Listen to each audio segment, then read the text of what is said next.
अवध जेकर गौआ अरे बड़ा नीक लागे राम, बड़ा नीक लागे राघव जी के गौआ, बड़ा नीक लागे राघव जी के गौआ, बड़ा नीक लागे त्रिभुवन विदित अवध जेकर गौआ,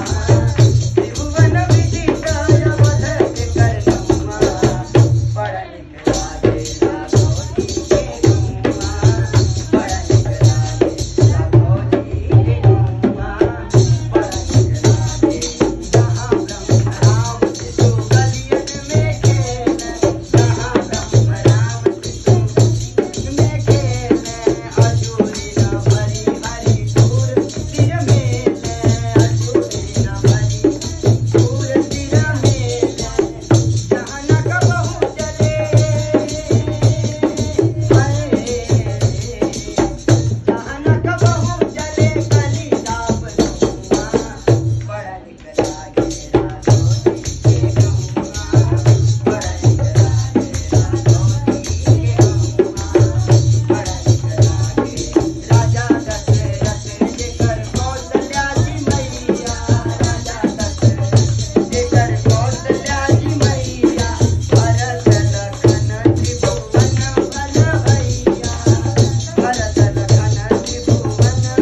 भैया, राम राम रटे जहाँ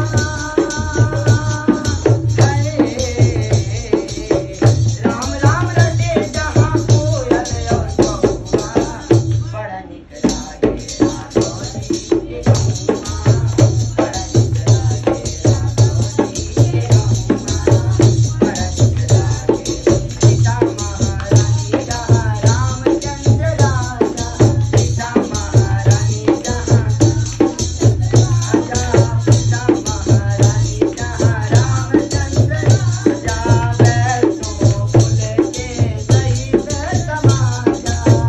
वैष्णो कुल के सहित समा, हरे राम भद्राचार्य के राम भद्राचार्य जी के यह ठीक ठौआ, बड़ा नीक लागे राघव जी के गौआ, बड़ा नीक लागे राघव जी के गौआ,